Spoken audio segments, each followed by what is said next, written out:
Hello students, in today's class we are going to learn 10th standard Hindi unit 2 chapter number 10। Already हमने ये देख लिया था। Part 1 में आप देखोगे, प्लेलिस्ट में चेक करोगे तो आपको मिल जाएगा। पार्ट 1 हमने देख लिया है। ऑलरेडी मैंने डिटेल में एक्सप्लेन किया हुआ है। ये बार बार कमेंट्स आ रहे थे एक स्टूडेंट के एक्सप्लेनेशन के लिए, तो मैं यहाँ पे बना रही हूँ। और कौन सा चैप्टर का एक्सप्लेनेशन चाहिए आप कमेंट में बताइए, वो भी मिल जाएगा आपको। क्वेश्चन आंसर ऑलरेडी अपलोडेड है। वीडियो मैक्सिमम रेजोल्यूशन पे देखिए ताकि क्लियर दिखाई दे। हम यहाँ तक कर चुके थे। कई आदमी चौक कर उठ खड़े हुए, पुकारने लगे, बुलाने लगे, अरे यह बुढ़िया कौन है, यह कहाँ से आ गई, देखो किसी को छू न दे। अब वो बेचारी एकदम से रेंगते रेंगते हाथ पर से आई और बहुत अच्छे से नहीं सजी। सब लोग तो एकदम सज धज के अच्छे से आए हैं, तो सब लोग कैसे इस तरीके से उनके साथ बिहेव करने लगे कि अरे देखो देखो किसी को छू न दे ये।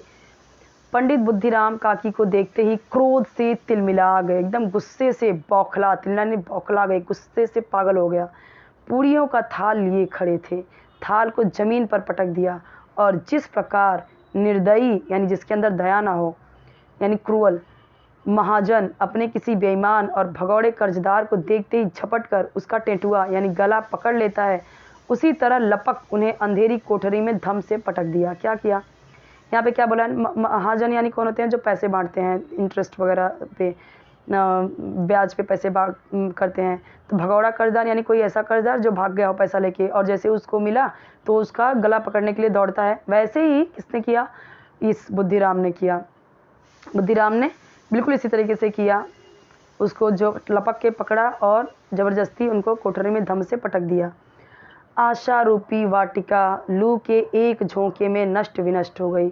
क्या बोला है? आशा रूपी वाटिका, यानी कि जो उन्होंने आशा लगाई थी, उम्मीद लगाई थी।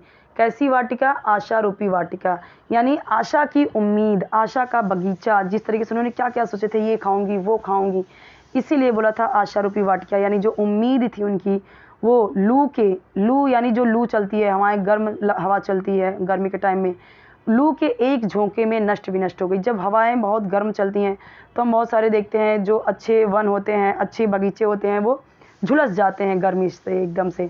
इसीलिए इसका एग्जाम्पल दिया गया है कि लू के एक झोंके में नष्ट विनष्ट यानी सत्यानाश हो गया।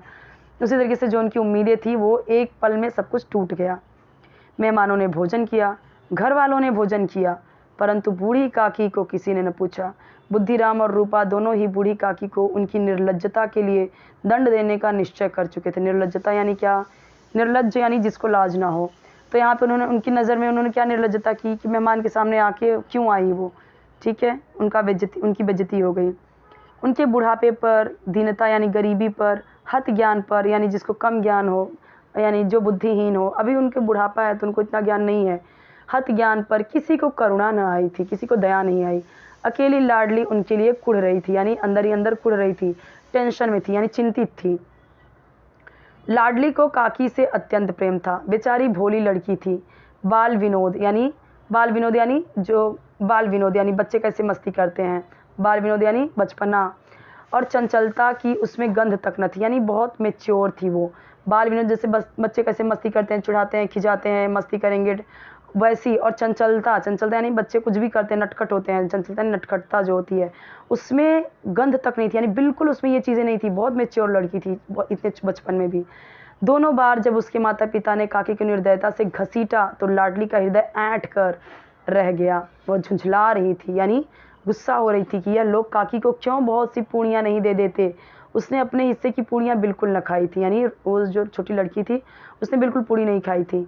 अपनी गुड़ियों की पिटारी में बंद कर रखी थी, यानी गुड़ियों की जो उसकी पिटारी थी, उसके छोटी गुड़ियों की, तो उसने पिटारी रखा था, अपनी गुड़ियों के लिए एक बॉक्स रखा था, उसमें उसने सारी पूड़ियाँ बंद करके रखी थी। उन पूड़ियों को काकी के पास ले जाना चाहती थी। उसका हृदय अधीर हो रहा था, अधीर यानी अधीर हो रहा था, पेशेंस नहीं हो रहा था उसको कि कब जाऊँ वो बूढ़ी काकी को दूँ। बूढ़ी काकी मेरी बात सुनते ही उठ बैठेंगी, पूड़ियाँ देखकर कैसी प्रसन्न होंगी, मुझे खूब प्यार करेंगी। रात के 11 बज गए। रूपा आंगन में पड़ी सो रही थी। लाडली की आंखों में नींद न आती थी। काकी को पूड़ियाँ खिलाने की खुशी उसे सोने न देती थी। वो सोचती थी कब उसे खिला दूँ और कब खुश हो जाए काकी। उसने पूड़ियों की पिटारी सामने ही रखी थी।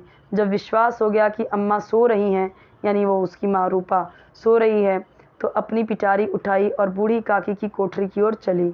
सहसा कानों में आवाज़ आई, यानी अचानक कानों में आवाज़ आई, काकी उठो, मैं पूड़ियाँ लाई हूँ। काकी ने लाडली की बोली पहचानी, चटपट यानी फटाक से उठ बैठी, दोनों हाथों से लाडली को टटोला यानी छुआ, उसको पकड़ा क्योंकि वो देख नहीं पाती थी ना, और उसे गोद में बिठा लिया। लाडली ने पूड़ियाँ निकाल कर दी। काकी ने पूछा, क्या तुम्हारी अम्मा ने दी हैं? लाडली ने कहा, नहीं, यह मेरे हिस्से की हैं। काकी पूड़ियों पर टूट पड़ी, यानी ये सुनते भी उनको बुरा नहीं लगा कि उसको उसने नहीं दिया, पर उनको तो सिर्फ खाने का ही उनको था, क्योंकि बच्चे की तरह होते हैं बूढ़े लोग। 5 मिनट में पिटारी खाली हो गई। लाडली ने पूछा, काकी पेट भर गया? कितनी दयनीय स्थिति है।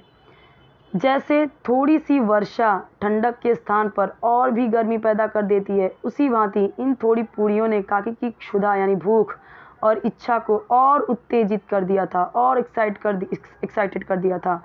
जैसे देखो, जब बारिश होती है, जब बहुत गर्मी होती है मई जून की, एक रिमझिम बारिश होती है ना, तो उमस बढ़ जाती है, गर्मी बहुत बढ़ जाती है। वही बोली है कि बोला गया है, जैसे थोड़ी सी वर्षा जब होती है तो ठंडक नहीं होता, ठंडक के स्थान पर, ठंडक की जगह पे गर्मी और पैदा हो जाती है। उसी तरीके से जब काकी ने थोड़ी सी पूड़ियों का स्वाद लिया तो उनकी भूख और इच्छा और बढ़ गई।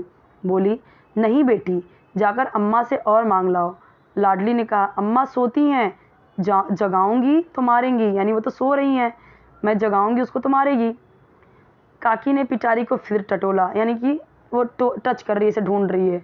उसमें कुछ खुरचन गिरे थे, यानी हम देखते हैं ना पूड़ी की जो ऐसे छोटे मोटे जो खुरचन गिरे होते हैं, यानी उसके जो पीसेस छोटे छोटे गिरे होते हैं, खुरचन गिरे थे। उन्हें निकाल कर वे खा गईं। बार बार होंठ चाटती थी, चटखारे भरती थी, यानी इतना अच्छा लग रहा था।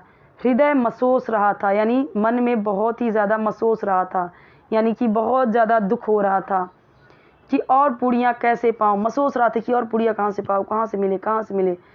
संतोष सेतु, संतोष यानी जब उनके संतोष यानी बोलते हैं ना कि जैसे उनका जब एक हद तक जब उनका एक लिमिट होता है कंट्रोल करने का या कोई चीज़ सहने का, जब वो संतोष सेतु यानी जब बांध टूट गया, जब उनके सहन करने की शक्ति, संतोष सेतु यानी सहन का पुल यानी जब उनके सहन शक्ति जब टूट गई, तब इच्छा का बहाव अपरिमित हो जाता है।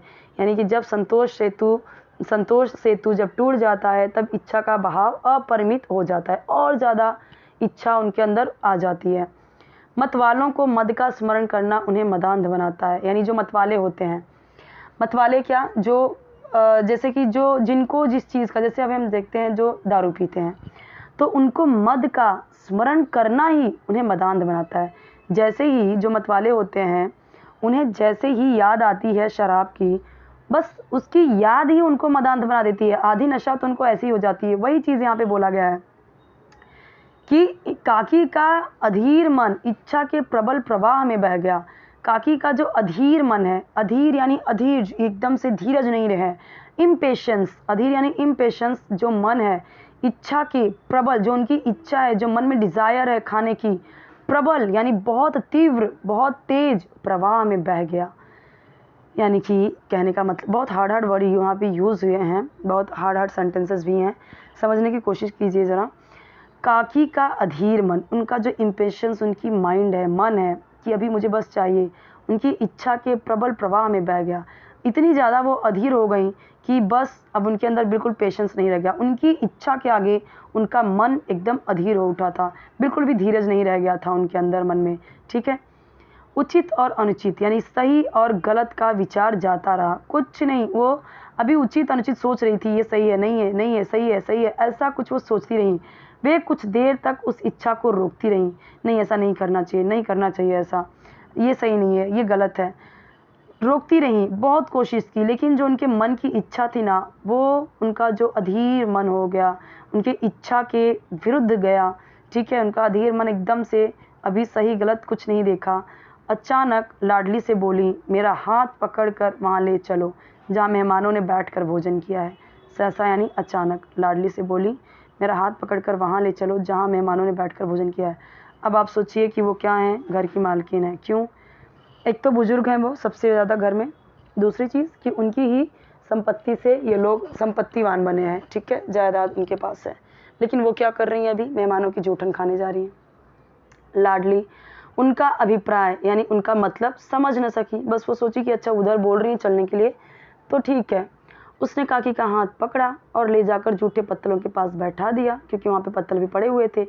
दीन यानी गरीब, क्षुधातुर यानी भूख से आतुर, भूख से व्याकुल, हत ज्ञान यानी बुद्धिहीन, बुढ़िया, पत्तलों से पूड़ियों के टुकड़े चुन चुनकर भक्षण यानी खाना, भक्षण करना यानी उसे खाना, भक्षण करने लगी यानी खाने लगी। ओह, दही कितना स्वादिष्ट था, कचौड़ियाँ कितनी सलोनी यानी कितनी सुंदर, खस्ता कितना सुकोमल। खस्ता क्या होती है, जो कचौड़ी होती है ना, खस्ते का बनता है, उसमें बहुत सारा घी या तेल डाल के, कुछ और चीज़ें डाल के एकदम नरम किया जाता है, बहुत नरम होता है वो। खस्ता कितना सुकोमल। काकी बुद्धिहीन होते हुए भी इतना जानती थी कि मैं वह काम कर रही हूँ जो मुझे कभी न करना चाहिए। कदापि यानी कभी, कभी नहीं करना चाहिए। मैं दूसरों की जूठी पत्तल चाट रही हूँ, ये उन्हें पता था ये चीज़ें। लेकिन देखिए, जहाँ पे मैं अंडरलाइन कर रही हूँ ना, समझिए कि मैं उस हार्ड वर्ड का मीनिंग ही बताती हूँ। लेकिन बुढ़ापा तृष्णा रोग का अंतिम समय है, जब संपूर्ण इच्छाएं एक ही केंद्र पर आ लगती हैं। यानी कि तृष्णा यानी प्यास, किस चीज़ की प्यास? हर चीज़ की। भूख का एक तृष्णा, तृष्णा यानी क्षुधा, भूख की प्यास, कि उन्हें हर चीज़ अच्छी लग रही है उनको अभी। तृष्णा, बुढ़ापा क्या होता है? बुढ़ापा तृष्णा रोग का अंतिम समय है। ओके, परंतु बुढ़ापा तृष्णा रोग का अंतिम समय। कैसा रोग? तृष्णा रोग, जो चाहिए ही चाहिए, जैसे खाने का, पीने का, उन्हें हर चीज़ का आनंद लेना होता है। तो तृष्णा रोग यानी जो ऐसी चीज़ जो कभी ख़त्म नहीं होती, लालच, तृष्णा रोग का अंतिम समय है, जब संपूर्ण सारी इच्छाएं एक ही केंद्र पर, सारी इच्छाएं एक ही केंद्र पर आ जाती हैं। ठीक है, सब कुछ चाहिए होता है, सारे परिवार भी एक साथ रहें, सुख कोई दुख भी ना आए, खाने पीने की चीज़ें अच्छे से मिले, हर चीज़ उन्हें अच्छी अच्छी लगे, मतलब जो चीज़ें उनको पसंद हो वो मिले। बुढ़ापे में वो अच्छा बुरा अक्सर भूल जाते हैं। बूढ़ी काकी में यह केंद्र उनकी स्वादेंद्रियां थी, यानी कि तृष्णा रोग यानी कि कोई किसी को होता है ना कि कितना भी जमीन जायदाद होती है उनकी, लेकिन उनका जो अंदर उनके जो मोह ममता है वो जाता नहीं है, तृष्णा रोग वही है। लेकिन काकी में ये कौन सी चीज़ थी? उनका स्वादेंद्रियां, यानी जो उनकी जीभ है, उनको खाने का बहुत शौक था, और बुढ़ापे में ये ज़्यादा हो गया था उनका। बूढ़ी काकी में यह केंद्र क्या था? उनकी स्वादेंद्रियां यानी उनकी जीभ, उनको खाना ही सब कुछ था इस टाइम पे। ठीक उसी समय रूपा की आंखें खुली। उसे मालूम हुआ कि लाडली मेरे पास नहीं है। देखा उसने कि वो नहीं है। वह चौकी, चारपाई, चौकी यानी तख्त जो होता है गांव में, ठीक है, इस तरीके से तख्त होता है ना, वह चौकी चारपाई के इधर उधर ताकने लगी कि कहीं नीचे तो नहीं गिर पड़ी। उसे वहां न पाकर वह उठी तो क्या देखती हैं कि लाडली जूठे पत्तलों के पास चुपचाप खड़ी है और बूढ़ी काकी पत्तलों पर से पूड़ियों के टुकड़े उठा उठा कर खा रही हैं। रूपा का हृदय सन्न हो गया, एकदम उसका दिल एकदम बैठ सा गया, टेंशन में आ गई। परिवार का एक बुजुर्ग यानी एक बूढ़ा इंसान दूसरों की जूठी पत्तल टटोले, इससे अधिक शोकमय यानी दुख वाला दृश्य असंभव था। यानी शोकमय दृश्य असंभव था कि घर का जो मेन मालिक है, घर का जो बुजुर्ग है, जो मुखिया है, जिसकी वजह से आज ये लोग अमीर बन के बैठे हुए हैं उसके ज़मीन जायदाद पे, तो एक बुजुर्ग घर का जो जूठी पत्तल टटोले, इससे अधिक दुख की बात और क्या होगी? इससे अधिक शोकमय दृश्य असंभव है। पूड़ियों के कुछ ग्रासों के लिए, कुछ ग्रास यानी कुछ निवालों के लिए उसकी चचेरी सास ऐसा पतित और निकृष्ट काम कर रही है। यानी वो क्या सोचती है? पूड़ियों के कुछ ग्रासों के लिए उसकी चचेरी सास, उसकी सास ही लगेंगी ना। यानी कि यहाँ पे देखिए, भतीजा कब होता है? एक तो तब होता है, मान लीजिए कि जैसे अभी जो बूढ़ी काकी हैं, तो बूढ़ी काकी के जो देवर हैं या जेठ हैं, ठीक है, जो देवर या जेठ हैं उनका बेटा भी हो सकता है, तभी भी ये चचेरी सास लगेंगी। या फिर वो जो मैंने बोला था कि बुद्धिराम के यानी कि जो काकी हैं, काकी के भाई का बेटा, तब भी भतीजा होता है। लेकिन यहाँ पे चचेरी सास बोला गया है। चचेरी सास कब होगा? यानी कि ये रूपा के हस्बैंड की चाची, ठीक है, तो उनकी चचेरी सास हुई, तब भी वो भतीजा ही होगा, क्योंकि काकी के हस्बैंड का तो ये भतीजा ही होगा ना, जो काकी के हस्बैंड थे, तो उनके हस्बैंड का ये बुद्धिराम तो भतीजा ही लगेगा। तो इस हिसाब से वो चचेरी सास हुई रूपा की। तो उनकी चचेरी सास ऐसा पतित यानी पाप वाला निकृष्ट कर्म कर रही है। निकृष्ट यानी बुरा, जो नहीं करना चाहिए कर्म कर रही है। पतित यानी पापी वाला, पाप, पतित यानी पाप, निकृष्ट कर्म कर रही है। देखिए हम क्या करते हैं, अब लोग सबके जूठे खाने लगे हैं, लेकिन जो हमारे बुजुर्ग होते हैं हम उनको किसी का जूठन नहीं देते हैं। कभी भी हम उनको किसी का जूठन, हम उनका जूठन खा लेते हैं, लेकिन वो किसी का जूठन नहीं खाते, ना ही हम उनको कभी जूठे में देते हैं। अब लेकिन यहाँ वो क्या कर रही है, घर का भी जूठा नहीं, रिश्तेदारों का भी नहीं जूठा, पता नहीं कहाँ कहाँ के मेहमानों के जूठे वो खा रही है।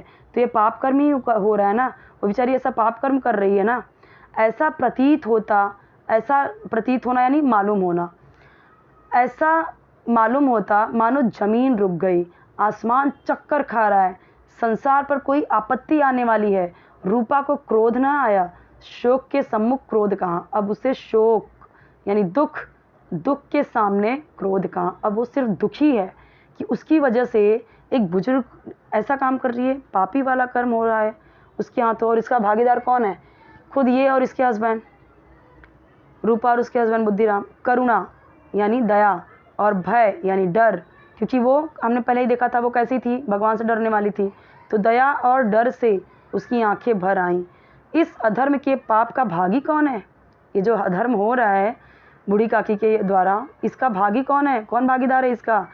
उसने सच्चे हृदय से गगन मंडली की ओर यानी आकाश की ओर, क्योंकि हम मानते ना भगवान की तरफ कुछ होता है तो हम ऊपर आसमान की तरफ देखते हैं, गगन मंडली की ओर हाथ उठाकर कहा, परमात्मा मेरे बच्चों पर दया करो। ऐसा उसने क्यों बोला, क्योंकि हमें पता है जो हमारे माँ बाप करते हैं उसका भाजन बच्चों को भी करना पड़ता है, यानी बच्चों को भी उसका भोगदंड मिलता है। क्योंकि ऐसा क्यों है, क्योंकि जब बच्चे माँ बाप के अच्छे कर्मों के भागीदार बनेंगे तो बुरे कर्मों के भी भागीदार बनेंगे।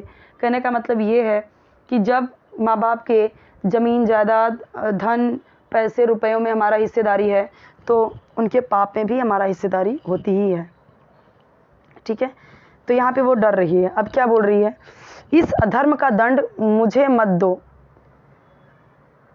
इस अधर्म का दंड मुझे मत दो। क्या बोलती है, परमात्मा मेरे बच्चों पर दया करो। अभी अपने बच्चों का सोच रही है। इस अधर्म का दंड मुझे मत दो, नहीं तो मेरा सत्यानाश हो जाएगा, यानी सब कुछ खत्म हो जाएगा। रूपा को अपनी स्वार्थपरता यानी जो स्वार्थीपना कर रही थी, वो स्वार्थपरता यानी स्वार्थीपना और अन्याय इस प्रकार प्रत्यक्ष यानी सामने, एकदम प्रत्यक्ष यानी एकदम विजिबल, ठीक है, प्रत्यक्ष रूप में कभी न दिख पड़े थे। कभी उसने उसको इस तरीके से उसका पाप नहीं दिखा था जो पाप उसे अपना आज दिख रहा था सामने। वह सोचने लगी, हाय कितनी निर्दयी हूँ, निर्दयी यानी जिसके अंदर दया ना हो, जिसकी संपत्ति से मुझे 200 रुपया वार्षिक आय हो रही है, उसकी यह दुर्गति और मेरे कारण। हे दयामय भगवान, मुझसे बड़ी भारी गलती हुई है, मुझे क्षमा करो, माफ़ करो।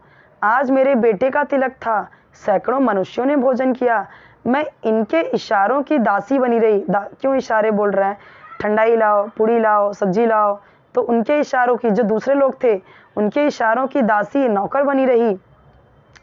अपने नाम के लिए सैकड़ों रुपए खर्च कर दिए, परंतु जिसकी वजह से हजारों रुपए हजारों रुपए खाए, उसे इस उत्सव में भी भरपेट भोजन न दे सकी। सोचने लगी ये सब। मैंने जो अंडरलाइन किया मैंने उसका मीनिंग बताया गया, यानी खर्च, बदौलत यानी वजह से, जिसकी वजह से, केवल इसी कारण कि वह वृद्धा असहाय है। क्या मैं उसे इस उत्सव में भोजन नहीं दे सकी, मैंने उसका आदर सत्कार नहीं किया, क्या सिर्फ इसलिए कि वह वृद्धा असहाय थी? वही जवान होती तो आके 2 थप्पड़ लगाती कि मेरे ही ज़मीन जायदाद पे तुम लोग हो, या फिर वही जवान होती तो क्या रूपा इतना मनमानी कर पाती? तब तो ये खुद मालकिन होती ना। लेकिन आज इसके साथ ये क्या कर रही है, वो असहाय है तो इसके साथ वो ऐसा कर रही है। असहाय यानी जिसका कोई सहारा ना हो, क्योंकि हमने देखा कि वो जो बूढ़ी काकी है उनके पति पहले ही मर चुके हैं और उनके बेटे जवान होकर मर चुके हैं। अभी यही एक रह गया था उनके देवर का, या उनके बड़े उनके जो उनके हस्बैंड थे उनके भाई का लड़का। अपने भंडार का द्वार खोला, भंडार यानी भंडार कक्ष होता है ना जहाँ पे चीज़ें होती हैं, और एक थाली में संपूर्ण सामग्रियाँ सजाकर बूढ़ी काकी की ओर चली। संपूर्ण सामग्री यानी क्या क्या, सब्जी पूरी जितनी चीज़ें थी। रूपा ने कंठावरुद्ध स्वर में कहा। कंठावरुद्ध यानी जब हम रोना चाहते हैं, हमारा गला भर आता है, उसे बोलते हैं कंठावरुद्ध, यानी गला भर आना, यानी रुके हुए कंठ से आवाज़ नहीं निकल रही है। कंठावरुद्ध यानी रुके हुए स्वर में कहा, काकी उठो, भोजन कर लो, मुझसे आज बड़ी भूल हुई, उसका बुरा न मानना, परमात्मा से प्रार्थना कर दो कि वह मेरा अपराध क्षमा कर दें। उसे अपनी गलती का पछतावा हो रहा है। भोले भाले बच्चों की भांति जो मिठाइयाँ पाकर मार और तिरस्कार भूल जाता है, बूढ़ी काकी वैसे ही सब भूल कर बैठी हुई खाना खा रही थी। उनके एक एक रोए से सच्ची सदिच्छाएं यानी अच्छी इच्छाएं, अच्छी आशीर्वाद निकल रही थी और रूपा बैठी इस स्वर्गीय दृश्य का आनंद लेने में निमग्न यानी मग्न थी एकदम। तो ये जो 21 श्रेष्ठ कहानियाँ हैं मुंशी प्रेमचंद का, वहीं से ये पोयम भी ये कहानी भी ली गई है। आई थिंक मैंने सारे ही एक्सप्लेन कर दिए हैं। यहाँ पे हार्ड वर्ड की मीनिंग है, ज़्यादा हार्ड वर्ड की मीनिंग नहीं है, लेकिन इसमें हार्ड वर्ड बहुत ज़्यादा हैं और मैंने सारे हार्ड वर्ड की मीनिंग भी एक्सप्लेन की हुई है। सो आप अच्छे से पढ़ेंगे तो आपको समझ में आएगा। और यहाँ पे जो भी क्वेश्चन आंसर एक्सप्लेन किया हुआ है और आप चेक करोगे तो आपको सब मिल जाएगा। 10th स्टैंडर्ड हिंदी के प्लेलिस्ट में आपको एक्सप्लेनेशन भी मिल जाएगा और आपको क्वेश्चन आंसर मिल जाएगा। आपके हर एक सब्जेक्ट की वीडियोस बने हुए हैं, प्लेलिस्ट चेक कीजिए, आपको सब मिल जाएगा।